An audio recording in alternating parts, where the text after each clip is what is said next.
What's going on, guys? It's Marcel Benson, investor and entrepreneur. And today, I have a slightly different video that I want to share with you guys.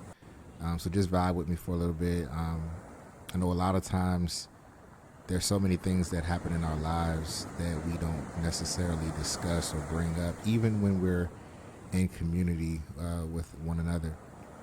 We tend to bury certain things and we don't always share where we are, and when things are not going well for us, we tend to suppress it and push it down and push it down, causing blockages, ultimately impacting other areas of our life. So I just wanted to kind of, talk to you guys about, what it means to trade while going through grief. For anybody that is a part of the Prosperity Collective, you understand that, my dad has been diagnosed with Alzheimer's and has had many bouts with, with losing his life. And, we're actually in kind of the, final days. They've given us certain times. Those times were exceeded, changed multiple times. So it's been a bit of a emotional roller coaster, pinpointing exactly what it's going to be. But, in the midst of it all, I'm still making sure that I show up for the group and, studying up to make sure that I give you guys the best plays possible.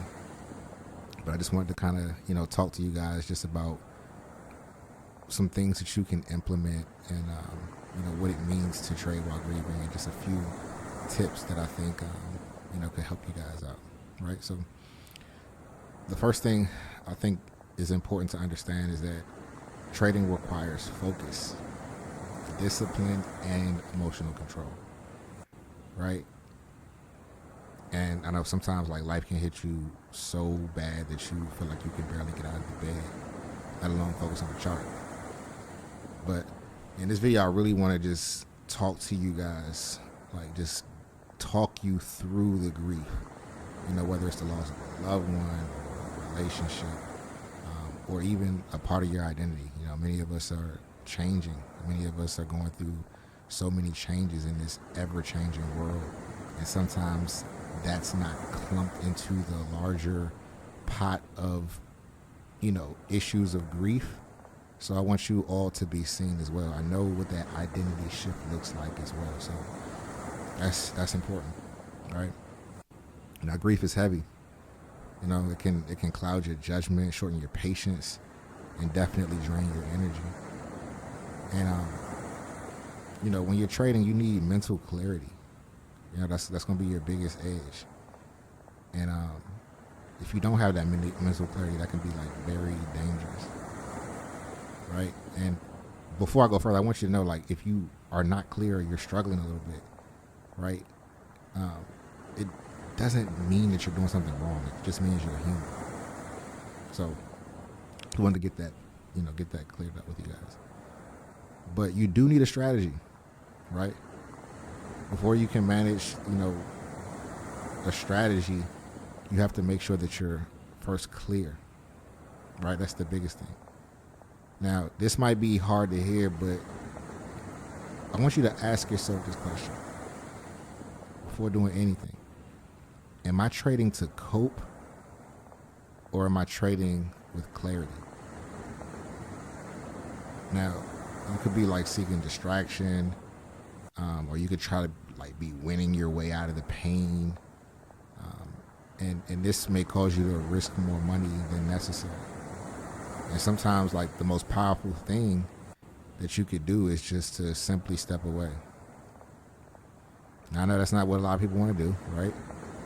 But sometimes just stepping away for, a little bit of time, set a break for yourself, maybe a week, a month, maybe switch to paper trading, maybe journal and write down, the things that are appearing in your emotional state. The same way we would journal our trades, take some time off and start journaling your emotional state, just to kind of see where you are.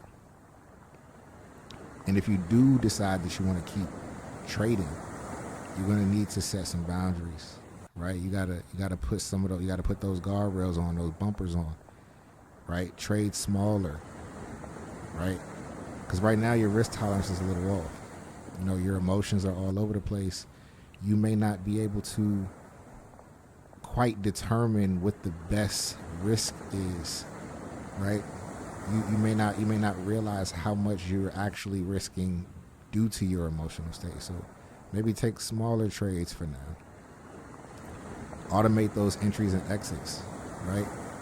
You want to reduce that emotional interference as much as possible, right? You don't want to be in this particular state trying to figure out the exact points to get out and get in, right? You want to be pretty objective by something that you see on the charts, right? Again, your emotions are a little off, so you don't want to leave that to chance, right? Use your alerts, right?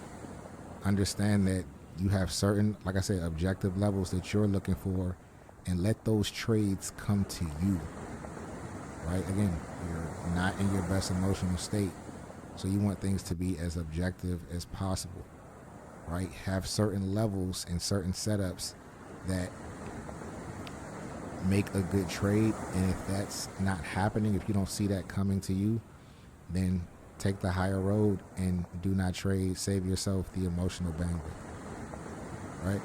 I think also having an accountability partner is monumental, right? For me, I truly appreciate, just the friendship and the brotherhood with Isaiah, who I run the Prosperity Collective with, knowing that I'm going through these things. He's been making sure that, every so often he's just checking on me, making sure I'm good, just checking on you, bro, just making sure you're good consistently. And, I appreciate that. So having somebody like that, to check on you, but also making sure that you're still in your game, right? Also making sure that, you're taking time, but hey, are you falling too deep into, a place of despair and spiral? So, have that. That's going to be monumental. Now, this is really important, guys, because this is something that is like a very, very, very pivotal part of the grief, right? It can start to make the days feel meaningless, right? You could start getting up and just not feeling like doing anything. There's times I got up and I didn't feel like doing anything, just another day, right? But the way that you get out of this is to bring structure to your day, right? Even something as simple as just having like a morning checklist can bring about like a sense of control, right? You can reframe this whole idea of trading to it being a discipline as opposed to an escape, right? Again, bringing meaning to the day, not something that you're just doing aimlessly, right? Now, when you're grieving, you're simultaneously rebuilding yourself and your identity, not just your account. So you really want to make sure that you are keeping that in the back of your mind as well, right? There will be some losses, and losses are never fun, but when you're not in the greatest emotional state, they can be even worse. So you want to make sure that you understand that these losses do not have to break you, right? You don't have to ignore the fact that something hurts or that you're hurting, but just keep in mind that it's not you, right? You can trade with it, one trade at a time, one breath at a time, one step at a time, right?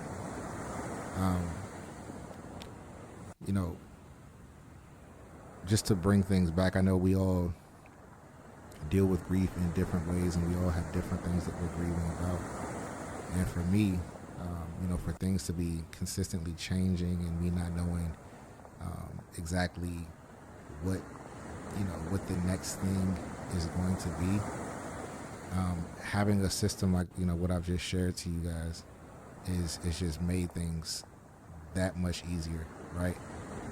Also, just having a why, right? So beyond the things that I just shared that you can start to implement, one of the most important things is going to be your ultimate why, right? Your ultimate why is the one thing that survives. It survives forever. It's what legacy is, right? Your why is going to be here longer than you're here. So it's absolutely going to be here longer than any problems or issues or grief that you may be dealing with currently, right? Your why has to be great, right? It has to be real. It has to be something that is sustainable. It has to be something that resonates and will resonate and inspires and evokes and you know is true, right? Those are the things that last like generation after generation. So for me, like, you know, my watch company represents this. I represent this. You know, me trading, it's the reason I do it. It's so that myself and anyone who comes from my lineage, anyone who interacts with my brand, will be inspired to spend their time doing what they love and have the permission, have the freedom to do just that. So that's why I do it. So whenever the inevitable struggles of life, you know, come at me, the obstacles that we all face, have faced, or will face someday comes, I have that to reference. Yes, it's hard. Yes, it hurts. I cry sometimes. You know, it hits me in waves. I don't know when it's coming, but I always go back to that why. I always go back to that truth.